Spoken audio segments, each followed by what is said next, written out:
kita coba paradigma atau perspektif kita bukan ngikutin sosial media, tetapi kitab suci maunya seperti apa gitu. Karena gini, sesederhana kita memperlakukan barang elektronik, akan lebih baik kita merawatnya sesuai dengan manual book yang ada. A'udzu billahi minasy syaithanir rajim. Bismillahirrahmanirrahim. Wa min ayatihi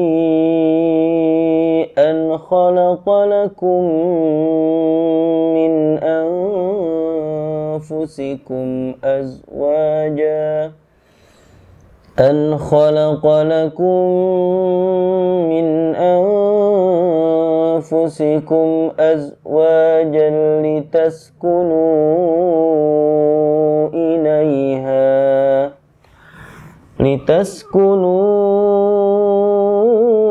إليها وجعل بينكم مودة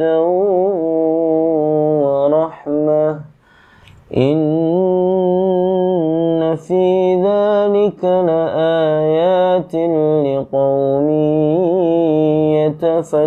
يتفكرون ومن آياته خلق السماوات والأرض واختلاف ألسنتكم وألوانكم إن في ذلك لآيات للعالمين ومن آياته منامكم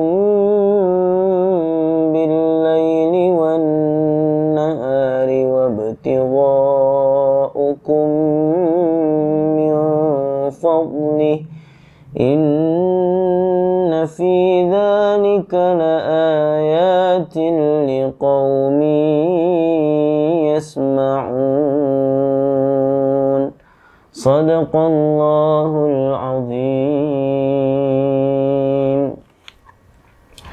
Assalamualaikum warahmatullahi wabarakatuh. Sahabat Bolo Konco, ini adalah ayat yang sangat familiar ya. Kalau nikahan dengar qori mesti bacanya ayat ini nih. Wa min ayati an khalaqalakum min anfusikum azwaja. Jadi topik kita pada hari ini ya berkaitan dengan itu, berkaitan dengan jodoh. Nah, ya. Jadi gimana sih sebetulnya jodoh dalam versi Al-Qur'an? Karena kan kita hari ini juga banyak banget nemuin standar-standar di sosial media. Gimana sih sebenarnya orang yang baik, gimana cowok yang pas, katanya belum pas nih cowok nikah kalau belum punya finance freedom gitu kan. Belum pas nih, gue pengen cowok yang nikahin gue tuh seenggaknya income per bulannya 50 juta gitu. Padahal yang ngomong kayak gitu skincare juga gak mahal-mahal amat gitu. Jadi kita coba geser paradigma atau perspektif kita bukan ngikutin sosial media, tetapi kitab suci maunya seperti apa gitu. Karena gini, sesederhana kita memperlakukan barang elektronik ya, akan lebih baik kita merawatnya sesuai dengan manual book yang ada. Maka salah satu cara terbaik untuk melihat bagaimana mentreatment manusia dalam aspek jodoh pun bukan lihat sosial media, tapi lihat manual book kehidupan manusia itu sendiri.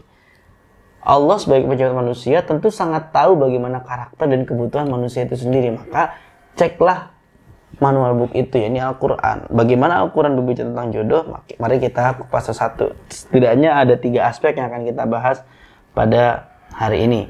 Yang pertama ya, kita nggak bisa asal-asalan ya, jangan asal suka ya, tapi coba kita pilih seseorang yang bisa kita ajak berproses bareng, yang kita rasa dengan dia aku bisa bertumbuh dengan lebih baik, dengan dia aku bisa banyak mengambil pelajaran, dengan dia aku bisa menjadi pribadi yang belajar banyak hal, memperbarui versi diri kita yang tadinya mungkin sudah baik jadi tambah baik. Dan jangan sampai justru dengan menikah kita tidak tambah bahagia atau tidak tambah belajar atau malah banyak gak enaknya gitu. Dalam hal ini mungkin gak enaknya adalah gak enak yang benar-benar sangat-sangat kontraproduktif gitu. Loncatnya jauh sekali. Makanya Al-Quran mengingatkan al-khabithatu lil-khabithin wal-khabithun lil-khabithat wa tayyibatu lit-tayyibin wa tayyibun lit-tayyibat ya. Yang buruk akan buat yang buruk ya. dan yang baik akan buat yang baik. Makanya kalau misalkan kita merasa diri kita kurang baik lalu ingin mendapatkan yang baik, berusahalah untuk memperbaiki diri gitu, memantaskan diri gitu. Ya, ulaika mubarrauna mimma yaqulun. Ya. Dalam hal ini kita juga perlu memberikan push treatment atau mendorong diri kita untuk menjadi pribadi yang baik agar apa? Agar didatangkan pula jodoh yang baik. Sehingga kita bisa menjadikan pernikahan yang sifatnya adalah ibadah sepanjang masa menjadi proses, sekaligus menjadi proses bertumbuh sepanjang masa, menghadapi masalah, lalu menghadapi tantangan-tantangan ya. Kalau kata anak-anak sekarang kan, seberat apapun badai yang terjadi, selama ada kamu ya akan baik-baik aja gitu kira-kira. Nah, itu adalah hal yang bisa kita garis bawahi. Ayat ini bukan soal bicara tentang buruk dan baik saja, tetapi juga ada yang namanya istilahnya sekufu, kesesuaian nilai. Kesesuaian nilai tentu bukan hanya dalam aspek material, juga bukan dalam hanya aspek akademik dan lain sebagainya, tetapi juga visi hidup dan cara pandang. Kita akan sangat kesulitan sekali jika kita membersamai seseorang yang cara pandang visi hidupnya saja berbeda sama sekali dengan kita. Makanya kadang mungkin kita hari ini dibuat patah hati oleh takdir. Bukan karena apa-apa, siapa tahu mungkin di pandangan mata kamu kehilangan orang yang kamu cintai, tetapi di sisi yang lain takdir ingin juga menyampaikan sama kamu tidak perlu memaksakan bersama dia, karena visinya akan jauh berbeda dan akan sulit sekali menjalani hidup dengan ritme yang seperti ini. Nah, jadi terkadang patah hati kita hari ini tuh akan menyelamatkan diri kita dari patah hati yang lebih besar di hari nanti. Nah, jadi sebelum kita berproses dalam puncak atau dalam puncak ibadah hal cinta ini adalah pernikahan, maka perlu dulu disamakan persepsinya, bagaimana pandangan hidupnya, cita-cita apa yang ingin kita capai, bagaimana cara kita menjemput itu, bagaimana cara kita mengevaluasi permasalahan, itu penting sekali untuk dibahas. Nah, itu yang pertama. Jadi kita diajarkan dalam Al-Quran, Islam bukan hanya asal suka, asal cinta. Bukan juga bergerak atas nama yang penting cinta. Tetapi Islam, Al-Quran ingin memberikan petunjuk, cintailah yang penting. Cintailah yang penting, dan setelah itu baru kita bisa membangun visi bersama dan berusaha membangun perasaan. Nah, itu kalau dalam bahasa Jawanya apa? Witing tresno jalaran saka kulino, kira-kira begitu. Dia akan terbiasa dengan nilai-nilai seperti itu, akan terbiasa dengan pembiasaan-pembiasaan yang berangkat dari visi yang sejalan. Kadang kalau misalkan modalnya cuma jatuh cinta gitu ya, habis jatuh nggak cinta lagi gitu kan, khawatir sekali kita akan ada hal yang seperti itu. Makanya ada istilah jatuh cinta, ada juga istilah bangun cinta. Nah, bicara tentang ayat yang tadi dibacakan, ya, ayat yang tadi kita bacakan adalah salah satunya wa min ayatihi an khalaqalakum min anfusikum azwajan litaskunu ilaiha. Memang ketika diciptakannya, wa khalaqnakum azwajan, kita diciptakan berpasang-pasangan, ada laki, ada perempuan, ya, ada jantan, ada betina dan seterusnya. Dan kita akan memiliki kecenderungan tuh. Cenderung itu maksudnya rasa senang. Tetapi ada satu aspek penting yang tidak bisa kita hindarkan, litaskunu ilaiha. Menjadi tempat yang nyaman, tempat pulang yang teduh. Litaskunu ilaiha itu maksudnya adalah apa? Ketika laki-laki bersama perempuannya, dia bisa menjadikan perempuannya sebagai rumah, dan sebaliknya perempuannya bisa menjadikan laki-lakinya itu tempat berteduh yang baik.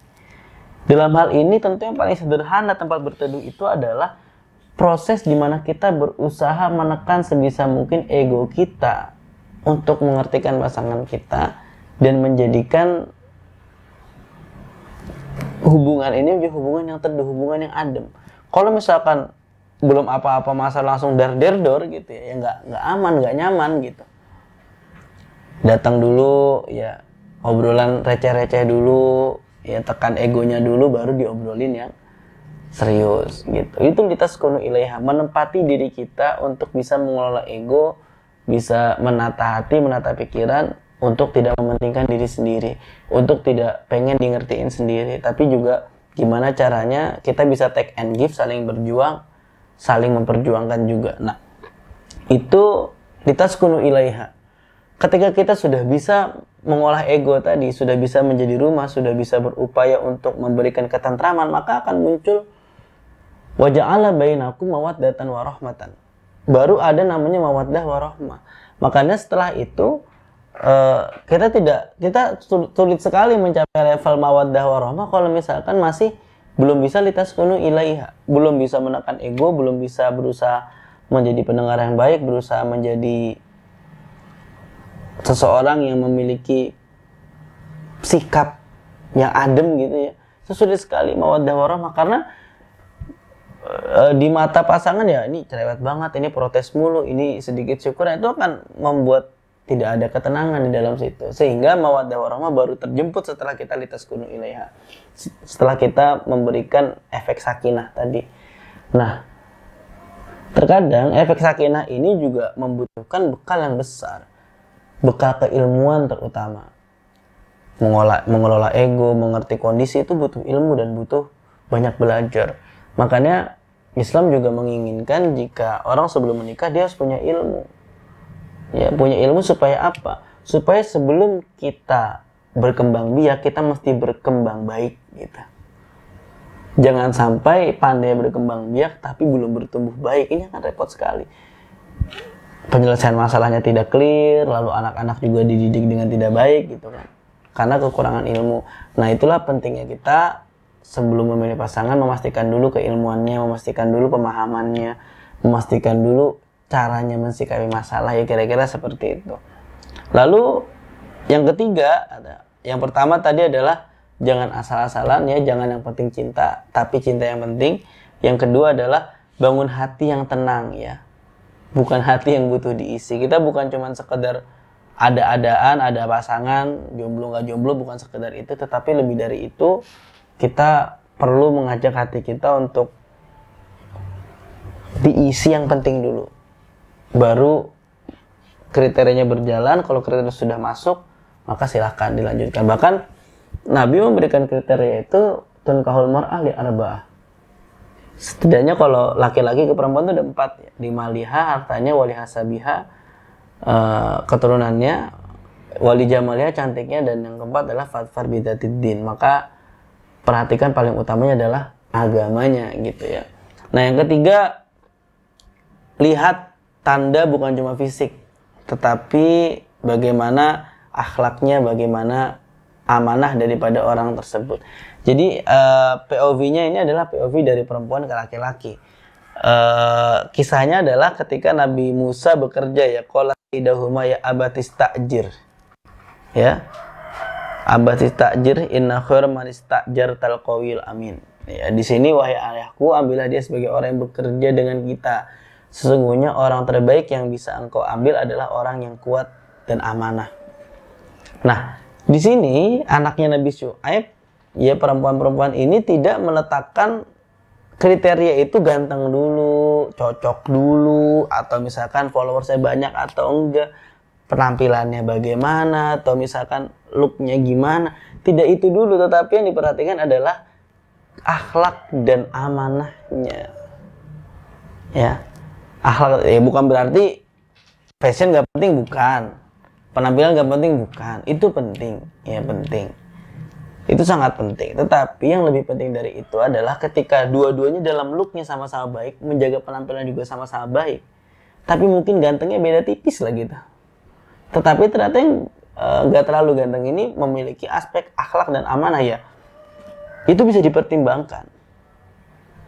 Daripada misalkan kita harus memilih yang sesuai selera, tetapi ternyata secara agama merekomendasikan yang lebih berakhlak, lebih dapat dipercaya, ya kita akan dalam waktu tertentu nanti akan melihat sendiri bagaimana hasilnya itu. Nah, ini adalah salah satu bagaimana putri Nabi Syuaib berusaha meyakinkan ayahnya untuk memilih Nabi Musa gitu, karena dia kuat dan amanah. Cinta itu bisa tumbuh, tapi akal sehat dan karakter baik itu fondasi yang harus dicari dari awal. Ini kenapa? Karena itu jangan ngimpi deh ya, kita jangan ngimpi untuk bisa merubah sifat orang, tuh jangan ngimpi kita. Kenapa? Sifat dasar itu sulit diubah. Kita nggak bisa tiba-tiba jadi superhero yang ngubah sifat orang yang tadinya minus jadi plus gitu, nggak bisa. Sulit. Makanya sejak awal kita harus sudah mengetahui karakter dan sifatnya. Pilihlah seseorang yang memang dari awal kita tahu kita bisa mentoleransi kekurangannya dan mensyukuri kelebihannya. Jangan cuma kesemsem dengan kelebihannya, pol-polan, tetapi ketika kita tahu kekurangannya kita kecewa betul tuh. Sejak awal harus tahu. Kira-kira bisa kita toleransi nggak nih sikapnya kayak gini, sifatnya bisa nggak kita toleransi. Oh ternyata kalau kekurangannya masih bisa kita terima, bisa kita jalanin bareng-bareng ya silakan. Tapi kalau nggak jangan. Karena kita nggak bisa ngubah sifat orang. Kita sulit sekali buat ngubah sifat orang. Itu akan menjadi tantangan berat buat kita dan saya sangat tidak menyarankan untuk menyusahkan diri sendiri. Jadi kalau kita sedang di fase mencari, kita bukan sibuk melihat siapa dia, tetapi juga tanya siapa sih kita hari ini gitu ya, dan sudah siap belum buat hidup berdua yang dimana notabene-nya itu akan menjadi tanggung jawab besar, dimana notabene-nya itu akan menjadi hari yang baru buat kita juga, dan kita dua-duanya juga terus sama-sama belajar dan berupaya untuk tumbuh setiap harinya. Baik, itu kira-kira apakah ada pertanyaan? Bentar, satu aja Ustaz. Soal jodoh. Nah, kapan kita tahu itu jodoh kita? Kapan kita tahu itu jodoh kita? Berat nih ya. Karena kalau misalkan di ayat wa min ayati ana khalaqalakum itu petunjuknya ada kecenderungan. Ketika kita merasa ada kecenderungan klik ya bahasanya itu ya. Kalau bahasa kita itu bisa jadi salah satu tanda. Yang kedua, kita melihat itu ada kecocokan dalam kriteria yang sudah kita tentukan. Oh misalkan minus 1 atau 2 yang tidak masuk kriteria kita gitu ya, tetapi itu bisa kita maklumi, itu juga bisa jadi tanda. Dan kalau misalkan di antara beberapa yang jalan, yang beberapa kita lihat langsung secara nyata gitu, biasanya memang prosesnya nggak lama gitu ya. Prosesnya nggak lama dan selalu dimudahkan, diberikan jalan. Kira-kira itu. Kalau misalkan tanda-tandanya, kalau di sini di ayat ini wamin ayati ana khalaqalakum itu ada kecenderungan kita. Terus apakah kalau misal qadarullah di tengah jalan kita ada problem terus keputusannya itu endingnya nggak baik, maksudnya berpisah. Apakah diri itu bukan jodoh kita? Iya, kalau bukan jodoh ya jelas berarti sampai di situ jodohnya, bukan nggak jodoh tetapi jodohnya berhenti sampai di waktu itu. Tapi begini, yang perlu kita ketahui ya, banyak orang Indonesia bilang kalau cerai itu adalah tanda kegagalan. Tapi kalau menurut kami pribadi itu bukan kegagalan, tetapi memang sebuah keputusan bersama yang sudah dilalui dan itu menjadi hasil akhir dari perundingannya bahwa memang sudah sama-sama tidak bisa sejalan. Al-Quran bilang wa iyatafarraqa yughnillahu kullam min sa'atihi wa kana Allahu wasi'an hakima. Kalaupun mereka berpisah, wa iyatafarraqa yughnillahu kullam min sa'atihi, Allah tuh bakal mencukupi kok. Yang perempuan jangan takut gak dapat uang, yang laki-laki juga jangan takut misalkan hidupnya gak ada yang ngurusin lagi gitu. Pasti Allah cukupin. Wa kana Allahu wasi'an hakima. Sungguh Allah itu maha luas dan maha bijaksana. Luas itu dalam artian begini. Dari kegagalan atau dari misalkan dari perceraian tadi gitu ya. Dari perceraian tadi kita lakukan, kita putuskan tadi, itu akan mendapatkan pelajaran yang lebih banyak. Misalkan kita bisa belajar dari kesalahan. Mungkin yang perempuan sebelumnya agak egois, dia bisa mengevaluasi keegoisannya. Laki-laki mungkin tidak peka, dia bisa mengevaluasi ketidakpekaannya. Itu adalah salah satu kebijaksanaan Allah dalam memberikan pelajaran. Nah,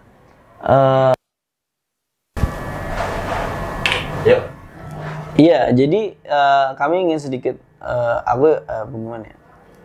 Jadi perlu sedikit diluruskan jika bercerai itu sebetulnya bukan kegagalan aslinya ya. Itu kan stigma masyarakat kita yang menganggap bahwasanya kalau berpisah itu sebuah kegagalan. Tetapi perlu kita garis bawahi juga, Al-Quran menyampaikan wa iyatafarraqa yughnillahu kullam min sa'atihi wa kana Allahu wasi'an hakima. Kalaupun berpisah ya, baik laki-laki atau perempuan pasti Allah cukupkan kok. Yang perempuan ada rezekinya, nanti ada yang laki-laki juga ada rezekinya. Wa kana Allahu wasi'an hakima. Sungguh Allah Maha luas lagi Maha bijaksana. Keluasan Allah salah satunya adalah yang laki-laki akan diberikan pelajaran, akan diberikan hikmah pun dengan yang perempuannya. dua-duanya akan bisa memberikan atau mendapatkan pelajaran dari apa yang telah dilalui. Dan kebijaksanaan Allah di situ adalah bagaimana dua orang ini sama-sama bersepakat untuk mengambil keputusan itu, ya, dan akan ada hikmahnya nanti Allah berikan. Lalu, ya, apakah jodohnya sampai di situ? Ya berarti jodohnya hanya sampai di situ. Perkara nanti dapat lagi atau enggak, fokusnya adalah memperbaiki dulu, belajar lagi supaya tidak mengulangi atau supaya tidak kembali mengambil langkah yang salah. Dan memang kita juga perlu tidak boleh menafikan bahwasanya Rasul menyampaikan abghadul halal indallahi at-talaq. Perkara halal yang dibenci itu memang talak. Tetapi kalau misalkan dalam keluarga itu sudah terjadi kekerasan dalam rumah tangga, ya perselingkuhan yang berkali-kali, itu memang sangat sulit untuk dipertahankan. Apalagi kita berusaha betul untuk mencari titik nyaman. Ya kalau sudah tidak bisa dijadikan rumah, sudah tidak lagi ramah gitu ya. Apalagi sudah melenceng jauh daripada cita-cita peribadahan sepanjang masa itu, maka ya apalagi yang mau kita cari dari hal yang seperti itu gitu. Itu akan sangat menyulitkan kita dan akan berdampak juga berpengaruh pada akhirat kita. Berbeda ketika memang si pihak tertentu merasa bahwasannya yakin ia bisa merubah, yakin ia akan pasangan yang mendapatkan hidayah dan terus bertahan gitu. Itu juga menjadi satu kebaikan, tetapi jangan sampai kita melewati hifzun nafas, menjaga diri kita, karena diri kita juga perlu yang namanya kesehatan mental, kesehatan batin, ketahanan jiwa gitu ya.